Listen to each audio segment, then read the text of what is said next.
شروع اللہ کا نام لے کر جو بڑا مہربان نہایت رحم والا ہے۔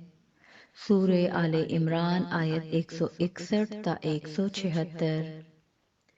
اور کبھی نہیں ہو سکتا کہ کوئی پیغمبر خیانت کرے، اور خیانت کرنے والوں کو قیامت کے دن خیانت کی ہوئی چیز اللہ کے روبرو لا حاضر کرنی ہوگی۔ پھر ہر شخص کو اس کے اعمال کا پورا بدلہ دیا جائے گا اور ان کے ساتھ بے انصافی نہیں کی جائے گی۔ بھلا جو شخص اللہ کی خوشنودی کا تابع ہو وہ اس شخص کی طرح ہو سکتا ہے جو اللہ کی ناخوشی میں گرفتار ہو، اور جس کا ٹھکانہ دوزخ ہے اور وہ برا ٹھکانہ ہے۔ سب لوگوں کے اللہ کے ہاں مختلف درجے ہیں اور اللہ ان کے سب اعمال دیکھ رہا ہے۔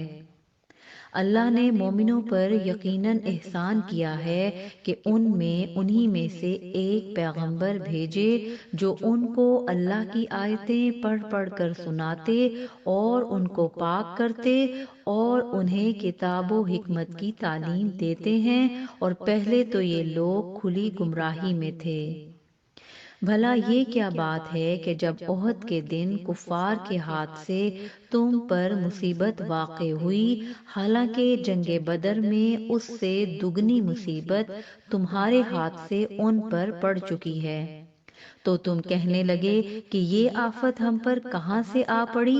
کہہ دو کہ یہ تمہاری ہی شامت اعمال ہے کہ تم نے پیغمبر کے حکم کے خلاف کیا، بے شک اللہ ہر چیز پر قادر ہے۔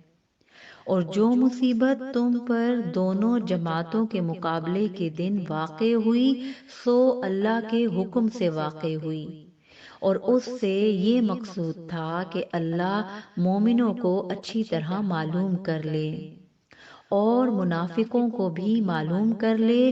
اور جب ان سے کہا گیا کہ آؤ اللہ کے رستے میں جنگ کرو یا کافروں کے حملوں کو روکو، تو کہنے لگے کہ اگر ہم کو لڑائی کی خبر ہوتی تو ہم ضرور تمہارے ساتھ رہتے۔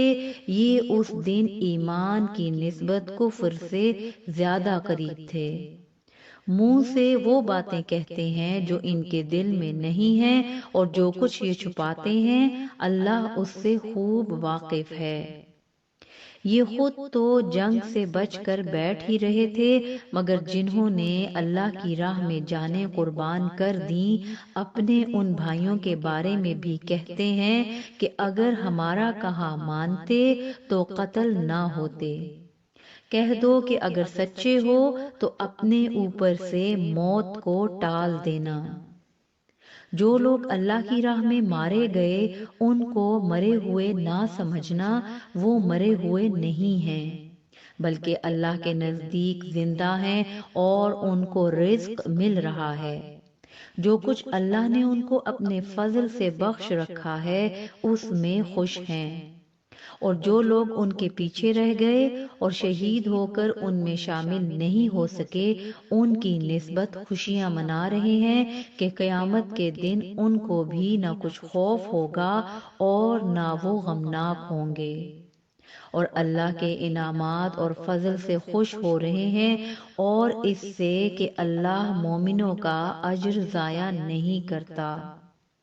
جنہوں نے باوجود زخم کھانے کے اللہ اور رسول کے حکم کو قبول کیا، جو لوگ ان میں نیکوکار اور پرہیزگار ہیں ان کے لیے بڑا ثواب ہے۔ جب ان سے لوگوں نے آ کر بیان کیا کہ کفار نے تمہارے مقابلے کے لیے لشکر کثیر جمع کیا ہے تو ان سے ڈرو، تو ان کا ایمان اور زیادہ ہو گیا اور کہنے لگے ہم کو اللہ کافی ہے اور وہ بہت اچھا کارساز ہے۔ پھر وہ اللہ کی نعمتوں اور اس کے فضل کے ساتھ خوش و خرم واپس آئے، ان کو کسی طرح کا ضرر نہ پہنچا، اور وہ اللہ کی خوشنودی کے تابع رہے، اور اللہ بڑے فضل کا مالک ہے۔ یہ خوف دلانے والا تو شیطان ہے جو اپنے دوستوں سے ڈراتا ہے، تو اگر تم مومن ہو تو ان سے مت ڈرنا اور مجھ ہی سے ڈرتے رہنا۔ اور جو لوگ کفر میں جلدی کرتے ہیں ان کی وجہ سے غمگین نہ ہونا، یہ اللہ کا کچھ نقصان نہیں کر سکتے۔ اللہ چاہتا ہے کہ آخرت میں ان کو کچھ حصہ نہ دے اور ان کے لیے بڑا عذاب تیار ہے۔